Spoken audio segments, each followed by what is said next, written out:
మీ ఇంట్లో మొదటి కోటీశ్వరుడు మీరే అవ్వాలనుకుంటున్నారా? ఈ ఫైనాన్షియల్ వెబినార్ లో ఇప్పుడే జాయిన్ అవ్వండి. వెరికోస్ వ్యాధితో బాధపడుతున్నారంట. తక్కువ ఖర్చుతో ట్రీట్మెంట్ కావాలి అనుకుంటే ఎవిస్ హాస్పిటల్ని సంప్రదించండి. నమస్తే రమ్మగారు. నమస్తే చెయ్య. మంచి చందమామ కథ ఒకటి చెప్పండి రమ్మగారు. ఇప్పుడు చదివా, అది చెప్దాం అనుకుంటున్నా. చాలా పేర్లు ఉండేసరికి ఇక ఎందుకు వచ్చిన కన్ఫ్యూషన్లే అని కొంచెం ఊరుకున్నాను అనమాట. ఓకే. సరే వాళ్ళు కాస్త పెద్ద కథ చెప్పాలంటే ఇక అది చెప్పాలి. పూర్వమట ప్రభావతి నగరానికి విశ్వావసుడని ఒక రాజుగారు ఉండేవారు. మన సంవత్సరపు పేరు విశ్వావసు నామ సంవత్సరం. ఈ విశ్వావసుకి 4 కుమారులు ఉన్నారట. 4 చక్కటి వాళ్ళు, దగ్గర వయసు వాళ్ళే. ఆయనకి 4 అబ్బాయిల మీద పరమ ప్రీతి ఉంది. వీడు తెలివి, వాడు తెలివి తక్కువ, వీడు పరాక్రముడు, వీడు కాదు, అలాంటివి లేవు. పేర్లు కూడా చక్కగా జితేంద్రియుడు, పరాక్రముడు, ధవళకీర్తి, అలాంటి చక్కటి పేర్లు. అయితే ఈయనకి 4 అబ్బాయిలకి రాజ్యం ఇవ్వాలని ఉంది. అటా ఇస్తాం. బాగా ఆలోచించి ఆయన ఒక ప్లాన్ వేశాడు. పూర్వం ఈ ప్రభావతి నగరంలో సూర్యకమలం అని ఒక అత్యద్భుతమైన ఒక తామర పువ్వు ఉండేది. బంగారు పుష్పం అది.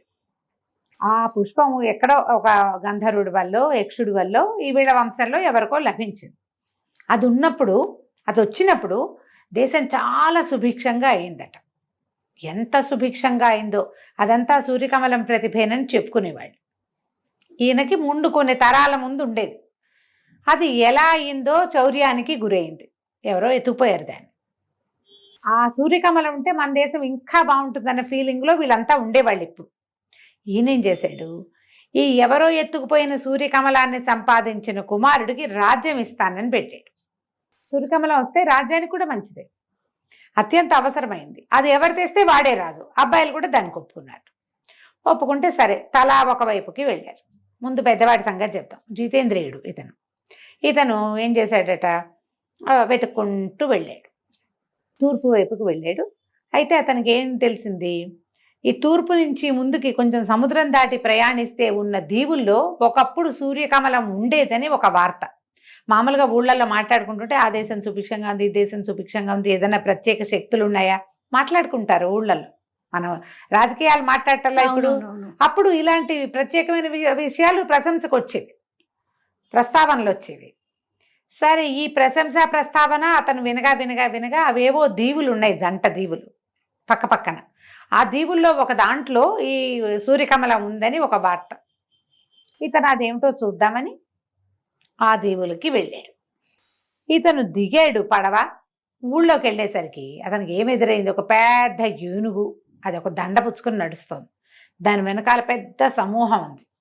వెనకాల రథము, ఛత్రచామరాదులు పట్టుకుని మంత్రులు, సామంతులు అంతా నడిచొస్తున్నారు. ఏమిటా అని చూస్తూ ఉంటే ఆ ఏనుగు గటాటా ముందుకు వచ్చి ఈ అబ్బాయి మెళ్ళ వేసిందంట, రాజుగారి పెద్ద అబ్బాయి మెళ్ళు. ఆశ్చర్యపోయాడు. వెనకాల ఉన్న వాళ్ళంతా మహారాజుకి జై, మహారాజుకి జై, జిందాబాద్ అన్నారు. తనకు అర్థం కాల. 5-10 నిమిషాల జనాల కోలాహలం తగ్గాక తను 2 దీవులకి రాజు అయినట్టు అతనికి అర్థమైంది. ఎట్లా, ఏమిటి ఇక్కడ ఏం జరిగింది అంటే, అప్పుడు అతను మెల్లిగా ఒక రోజులో పట్టాభిషేకం ఏర్పాట్లు జరుగుతుండగా తెలుసుకున్నాడు. ఈ 2 దీవుల్లో ఇతను మొదట వెళ్ళిన దీవిలోనే సూర్యకమలం ఉండేది. ఓకే. 2వ దీవి వాళ్ళు దీనికోసం ప్రయత్నం చేశారు, ఎత్తుకుపోవడానికి. అది ఎవరి దగ్గర ఉంటే వాళ్ళు బాగుంటారు. ఈ మధ్యలో ఏమైంది, గూఢచారులు కొంతమంది వచ్చారు. తర్వాత మాకు ఇవ్వండి, కొన్నాళ్ళు మేము ఉంచుకుంటాం, కొన్నాళ్ళు మీరు ఉంచుకుంటారు, కానీ ఇలాంటి వార్తలు పుచ్చుకుని కూడా కొంతమంది వస్తాయి. వాళ్ళు వీళ్ళకి విషం పెట్టేసుకున్నారు. విషప్రయోగం జరిగింది. తర్వాత ఈ రాజులు ఇద్దరు, ఈ వచ్చిన గూఢచారులు 2 రాజులకి విషప్రయోగం చేశారు. అరాచకమైపోయింది. ఎంతమంది చచ్చిపోయారో ఆ విషప్రయోగంలో. రాజులు పోయారు, ఆ 2 రాజ్యాల రాజులు. తర్వాత ఈ మధ్యలో ఉన్నారుగా 2 రాజులకి మధ్యలో ఉన్న గూఢచారులు, తర్వాత వార్తాహరులు, మొత్తం గుంపంతా చచ్చిపోయారు విషప్రయోగం వల్లే. దాంతో 2 దీవుల వాళ్ళు మాట్లాడుకుని, మనం ఇట్లా అరాచకమైపోయాం, ఈ సందట్లో, ఈ గొడవలో, ఈ మరణాలు, ఎవరికి ఏం చేశారు, ఈ న్యాయ విచారణలు, ఈ సందట్లో సూర్యకమలం పోయింది. ఇక్కడి నుంచి అది అపహరించబడింది. దాంతో రాజు లేడు. చాలా కాలంగా రాజు లేకుండానే ఉన్నారు వాళ్ళు. ఉండి ఇట్లా కాదు, రాజును సెలెక్ట్ చేసుకునేందుకు ఒక మార్గం చూద్దామనుకుని ఏం చేశారు, 2 రాజ్యాల వాళ్ళు కలిసి పెద్ద మనుషుల ఒప్పందం కూర్చుని సరే ఒక ఏనుగును వదిలి పెడదాం, ఎవరికి ఏనుగు పట్టం కడుతుందో చూద్దాం, దండేస్తే వాళ్ళకి పట్టం కడదామని డిసైడ్ అయ్యారు. అది ఈ జితేంద్రుడికి పట్టం కట్టింది ఆ ఏనుగు. సరే ఇతను రాజు అయ్యాడు. ఇతనికి అయ్యో సూర్యకమలం మిస్ అయిందే అని తెలిసింది. కానీ అతనికి అనిపించింది ఆ సూర్యకమలం కోసం ఇంతగా 2 రాజ్యాలు అరాచకమైపోయే పరిస్థితి వచ్చింది. ఆ దిక్కుమాల కమలం లేకపోతే ఏం పోయింది? పైగా 2 దీవులకు రాజు అయ్యాడు. తండ్రి రాజ్యం 1, అందులో 4 తమ్ముళ్ళు పోటీ, మొత్తం 4 అన్నదమ్ముల పోటీ. ఇక్కడ ఏముంది? అది హాయిగా ఉంది. అందుకని ఏం చేశాడు, తండ్రికి ఉత్తరం రాశాడు, మీ రాజ్యం నాకొద్దు, ఎప్పుడైనా కుదిరినప్పుడు వచ్చి కనపడతాను, మీరు కూడా ఇక్కడికి రావచ్చు, తమ్ముళ్ళు కూడా నా దగ్గరికి రావచ్చు, నేను ఇక్కడికి రాజు కాబోతున్నాను, అయిపోయాను, ఈ రాజ్యంతో మీకు స్నేహ సంబంధాలు నేను నెరవేరుస్తాను, సూర్యకమలం కోసం నేను ఇంకా వెతకను అని ఉత్తరం రాసి పంపించేశాడు. ఒక అబ్బాయి విరమించుకున్నాడు. సరే రెండో వాడు తన దారిని తను బయలుదేరాడు. ఈ శత్రుంజయుడు అలాంటి పేరున్నవాడు బయలుదేరితే ఏమైంది, అతనికి ఈ కొన్ని రాజ్యాల్లో ఇక్కడుంది అక్కడుంది వార్తలే, అక్కడి నుంచి కూడా అపహరించబడింది, ఇవన్నీ తెలుస్తున్నాయి. సరే వెళ్తే ఏమైంది, ఇప్పుడు కోవిదార రాజ్యానికి వెళ్ళాడు అతను. ఈ కోవిదార రాజ్యంలో ఏమిటి, అప్పుడు మంచి సందడిగా ఉంది. రాజకుమార్తెకి ఇది స్వయంవరం సాటించారు. ఎక్కడెక్కడి రాజులో వచ్చారు. ఇతనేమనుకున్నాడు, ఇంతమంది రాజులు గుమిగూడిన చోట సరదాగా వెళ్తే ఆ డైనింగ్ హాల్లోనూ ఎక్కడో ఒక చోట మాట్లాడి ఎక్కడ సూర్యకమలం ఉంది ఆనుపాను తెలుస్తాయి కదా. అందుకని ఇతనేం చేశాడు, ఎలాగో మంచి పంచకళ్యాణి వేసుకెళ్ళాడు. ఫలానా రాజ్యం రాజస్వామస రాజకుమారుడు రాజుగారి అబ్బాయిని, ప్రభావతి నగర రాజకుమారుడిని, నా పేరు ఇది ఏదని వివరాలు రాసి రిజిస్టర్ చేసుకున్నాడు. అందరితో పాటు ఇతను కూడా సభలో పోయి కూర్చున్నాడు. కూర్చునేసరికల్లా అతను ఎదురుగుండా నడిచొస్తున్న రాజకుమార్తె ఇతని మెడలోనే దండేసింది. కోవిదార రాజుగారికి అసలు మగపిల్లలు లేరు, ఉన్నది ఒకతే కూతురు. ఆ అమ్మాయిని ఎవరు పెళ్లి చేసుకుంటే వాడే కోవిదారకి రాజు. పెళ్ళైపోయింది, రాజు అయిపోయాడు. ఇతను కూడా అప్పుడు ఈ వచ్చిన జనాలందరి దగ్గర వార్తలు ఎలా విన్నాడంటే, ఒక్కొక్క రాజ్యంలో హత్యలు, ఇంకొక రాజ్యంలో దొంగతనాలు, ఒక చోట డేకాయిటీలు, సూర్యకమలం కోసమే ఈ గోలంతా. కానీ ఇతనికి కోవిదార ప్రభావతి కంటే పెద్ద రాజ్యం, ప్రభావతి రాజ్యం కంటే పెద్దది. ఎందుకు, అక్కడ 4 పోటీ అయ్యాం, ఇక్కడ ఎవరు లేరు, ఈ రాజుకు నేనే అల్లుణ్ణి, నేనే రాజు. అందుకని తండ్రికి ఉత్తరం రాశాడు, నేను ఇక్కడ ఇంకా నేను వెతకను, పైగా ఈ సూర్యకమలం మీద ఎటువంటి మంచి వార్తలు లేవు, నేను విరమించుకుంటున్నా అనేసరికి సరే ఇక ఊరుకున్నారు. ఇక 3వ అబ్బాయి ఇతను అలా ఇక బయలుదేరాడు దక్షిణం వైపుకి. వెళ్తే అతనికి ఎట్లా తెలిసింది, ఈ రాజ్యంలో ఉన్నది అని ఒక వార్త ఉంది. అదేదో ఒక కొండలాగా ఉంది. ఆ రాజ్యానికి వెళ్ళే దారిలో ఒక కొండ ఉండి దాని నుంచి కుడిమలుపుకి తిరిగితే రాజ్యంలోకి వెళ్తాం. రాజ్యం వైపుకు వెళ్ళే దారులు నిరామయంగా ఎవ్వరూ లేనట్టుగా చెట్లు ఉన్నాయి, కానీ అసలు ఎలా ఉందంటే అది పాడుకొట్లాడుకుంటున్నట్టుంది. కొండ ఏదో కనపడుతోంది. తీరా దగ్గరికి వెళ్తే తెలిసింది అతనికి అది పూర్తి కొండ, అదొక సువర్ణ భూమి. ఆ రాజ్యం పేరు రియల్లీ బంగారు కొండే ఉంది. అక్కడున్న రాయి రప్ప అంతా బంగారమే. ఆశ్చర్యపోయాడు. ఒకటి ముట్టుకుని చూస్తున్నాడు రాళ్ళని, ఒక చిన్న రాళ్ళు అంటే ఏరు చూస్తున్నాడు. అతనికి ఏమనిపించింది, ఎవరో తనని తోసినట్టు, తనని వీపుని మీద ఎవరో ముట్టుకున్నట్టు అనిపించింది. మనం ఒంటరిగా ఉన్నప్పుడు వెనక నుంచి చెయ్యేస్తే అదిరిపాటు వస్తుంది కదా, అదిరేసరికల్లా ఇతను ఏం చేశాడు, అతనికి సహజంగానే కొంచెం పరాక్రమశాలి. అతను నడువుకి పట్టాకి కత్తి ఉంది. ఎప్పుడైతే ఉలిక్కి పడ్డాడో గబుక్కున కత్తి తీసాడు. కత్తి తీసి కత్తిని అటు ఇటు గబగబా తిప్పేశాడు. తిప్పేసరికల్లా పెద్ద కేక వినపడి, తీరా చూద్దును కదా అతను చూసేసరికి ఒక రాక్షసుడు కత్తి దెబ్బ తగిలి పడిపోయి ఉన్నాడు. అతనే వీడిని ముట్టుకున్నాడు వెనక నుంచి. ఎప్పుడైతే ఈ కత్తి దెబ్బ తగిలి పడి పెద్ద కేక పెడుతూ పడిపోయాడో అతని నెత్తి మీద నుంచి ఒక మూలిక లాంటిది, అది ఇట్లా కుప్పెలాగా కడతారు చూడు ఆయుర్వేదం వాళ్ళు, ఆ కుప్పె కింద పడి. ఆ కుప్పెని చూశాడు, ఏమిటి పడింది, ఈ పడిన వాడెవడో అతనికి అర్థం కాదు. ఈ లోపల దూరంగా ఉన్న ఆ చెట్లు అని ఏదో ఖాళీగా ఉన్నట్టుందో దాని వెనకాల కొంతమంది మనుషులు ఉన్నారు.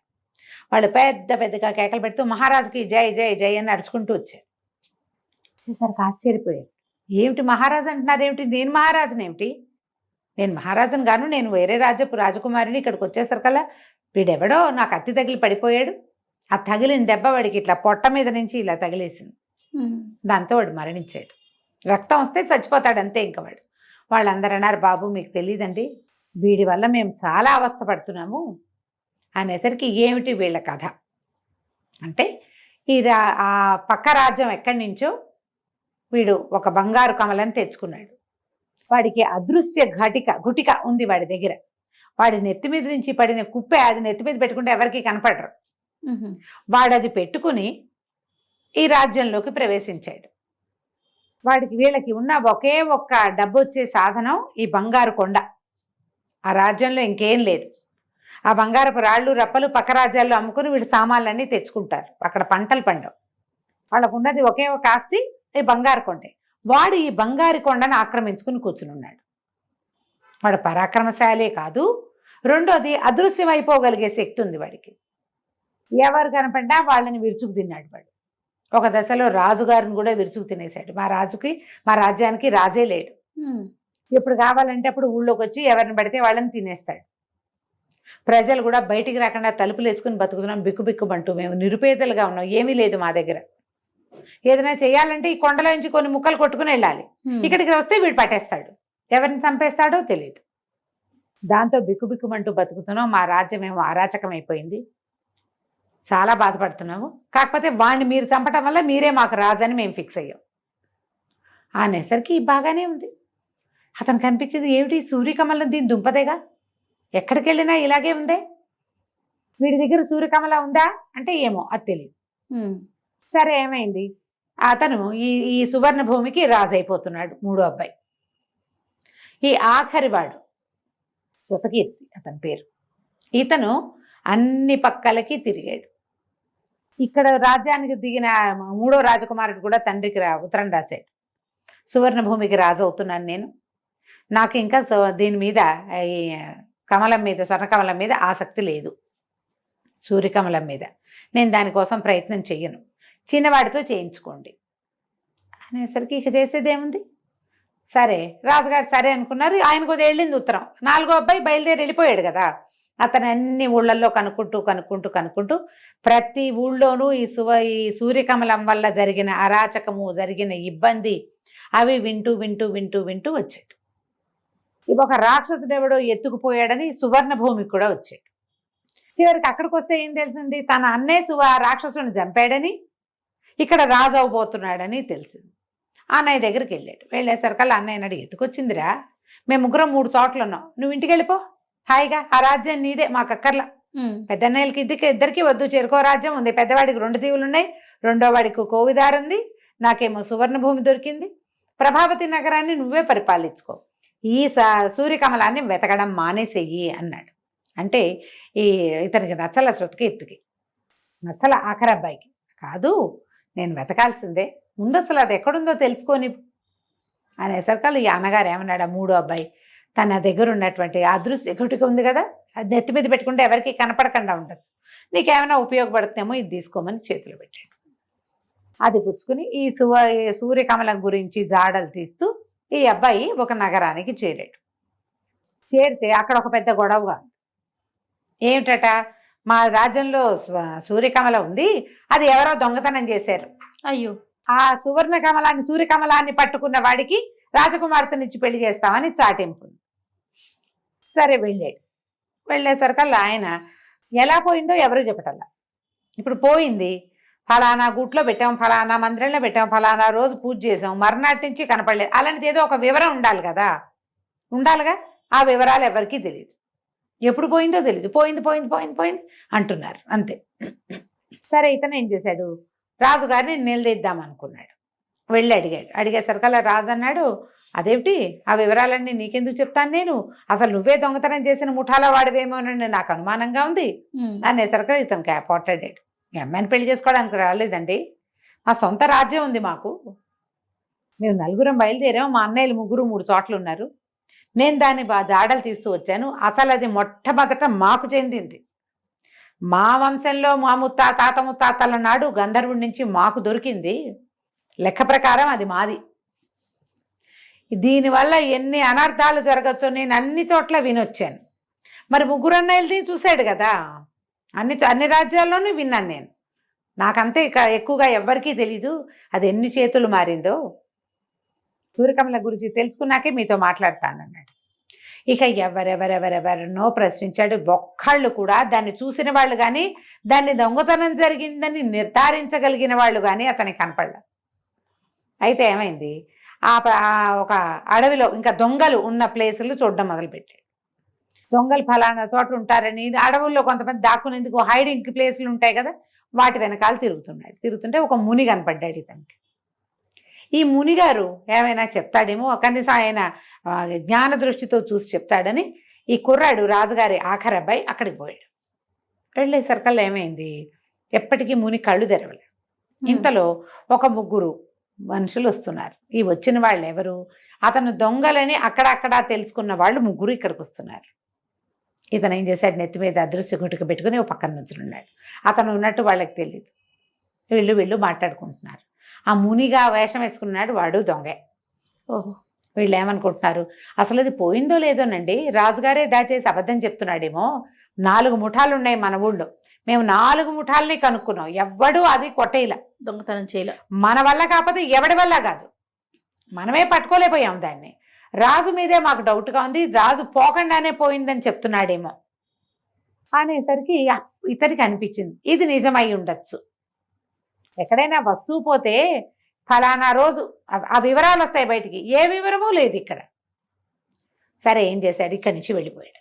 వెళ్ళి రాజుగారి దగ్గరికి వెళ్ళి ఏమన్నాడు, మీ అమ్మాయిని నాకు ఇచ్చి పెళ్లి చేయండి, మీ సూర్యకమల ఎక్కడుందో నాకు తెలుసు అన్నాడు. అనేసరికి రాజు అన్నాడు, ఏది నా చేతిలో పెట్టు నాకు చెప్పన్నాడు. మీ చేతిలో పెట్టడం ఎందుకంటే అది మీ దగ్గరే ఉంది, ఎక్కడో దాచిపెట్టారు, బయటికి తీయండి, మీ ఇంట్లో నుంచి అది బయటికి వెళ్ళాల అనేసరికి రాజు గతుక్కుమనిపోయాడు. ఆయన ప్లాన్ వేసాడు అట్లా. ఎందుకంటే ఈ సూర్యకమలానికి మొదటి రోజు నుంచి అది ఒక్కసారి ప్రభావతి నగరంలో నుంచి బయటకు వచ్చాక ఎన్నిసార్లు దొంగతనం చేయబడింది. దాని లక్షణం అది. తన దగ్గర నుంచి కూడా పోతుందని ముందుగానే దాచిపెట్టి పోయిందని చెప్తున్నాడు. సరే ఆయన అన్నాడు గతుకుమని, ఇప్పుడు ఒకవేళ ఇప్పుడు ఇలా చేసినా మా అమ్మాయి నీకు ఇచ్చి పెళ్లి చేస్తే నువ్వేం దక్కించుకోలేవు, అది ఇక్కడే ఉందని తెలిసిందంటే దొంగతనానికి జరిగిపోతుంది. నువ్వు తెలుసుకోకపోతే ఇక జరిగేదేం లేదు, ఎవరు చెప్పేవాళ్ళు లేరు కాబట్టి మా పిల్ల పెళ్లి నేను వేరే చేసేసేవాడిని, ఇప్పుడు నేను ఒప్పుకున్నాను కాబట్టి సరే పెళ్లి చేస్తాను పట్టన్నాడు. ఈ అబ్బాయి అన్నాడు, మరి నాకు అది కట్నంగా ఇస్తారా అని అడిగితే ఇస్తాను. పెళ్ళయింది రాజకుమార్తెకి, ఈ అబ్బాయికి, ప్రభావతి నగరపు ఆఖరి రాజకుమారుడు. చక్కగా బ్రహ్మాండంగా పెళ్ళైతే సరే రాజుగారు ఏం చేశాడు, సూర్యకమలాన్ని లోపల నుంచి పట్టుకొచ్చి ఈ అబ్బాయే కనిపెట్టాడని ప్రకటించి సూర్యకమలాన్ని తీసుకొచ్చి యువరాజు చేతిలో పెట్టాడు. ఆ యువరాజు ఏం చేశాడు, చక్క పెళ్లికి అగ్నిహోత్రం పెడతారు కదా, ఏదో మంత్రం చదువుతూ ఈ సూర్యకమలాన్ని అగ్నిహోత్రంలో వేసేసాడు. వేసేసరికి లబలబలాడిపోయాడు రాజుగారు. అయ్యో ఇంత పని చేసావా, ఇది పోగొట్టేసావంటే మీకు తెలియదండి దీని సంగతి, ఇది నిజానికి దీని హక్కుదారులు సొంతదారులం మేం కదా. ఈ సంవత్సరంన్నరగా ఎన్ని చోట్లకి తిరిగాను నేను, ప్రతి చోట ఇది సృష్టించిన విధ్వంసాన్ని చూశాను. ఇది ఏ ఊళ్ళోకి వెళ్తే ఆ ఊళ్ళోనూ, ఇది భూమి మీద ఉండవలసిన వస్తువు కాదు. పైగా ఇది ఎక్కడుంటే అక్కడ సుభిక్షంగా ఉంటుందని మీరు చెప్పుకుంటున్నారు కానీ అలాంటి దాఖలాలు ఏం లేవు. ఇది ఉంటే సుభిక్షంగా ఉండేటట్టయితే 2 దీవుల్లో వాళ్ళు ఎందుకు చచ్చిపోయారు, చచ్చిపోకూడదు కదా. మరణాలు లేకుండా లేనే లేదు. సుభిక్షతకేముంది, మనం జాగ్రత్తగా రాజ్యం చేసుకుంటే సుభిక్షంగానే ఉంటుంది. దీన్ని మీరు నాకు ఇచ్చారు, నాకు దీని అవసరం లేదు, మీ అమ్మాయిని ఇస్తే చాలు అని చెప్పేశాడు. రాజుగారు లబలబం అన్నాడు కానీ ప్రజలు అందరూ చూశారు. సూర్యకమలం కాలిపోయింది అనేది అన్ని రాజ్యాలకి వ్యాపించేసింది. దాన్ని అగ్నిహోత్రంలో వేసేసారని. ఇతను ఏం చేశాడు, యువరాజు ఈ రాజకుమార్తెని భార్యను వెంబడి పెట్టుకుని ప్రభావతి నగరానికి ప్రయాణమై వెళ్ళిపోయాడు. వెళ్ళి తండ్రికి ఏం జరిగింది, తను ఎలా చేశాడు, ఎట్లా సూర్యకమలాన్ని అగ్నికి ఆహుతి చేశాడో చెప్పేశాడు. రాజుగారు సంతోషించాడు. ఇక దానివల్ల ఏ సమస్యలు రావు. దానికోసమే రాజ్యాలు కొట్టుకు తెచ్చారు, ఎప్పుడు దొంగతనమే. ఇక ప్రభావతి రాజ్యానికి ఆఖరి అబ్బాయిని రాజుని చేశారు. కథ కంచికి మనం ఇంటికి. బాగుందండి. నమస్తే రమ్మగారు. నమస్తే శ్రీ.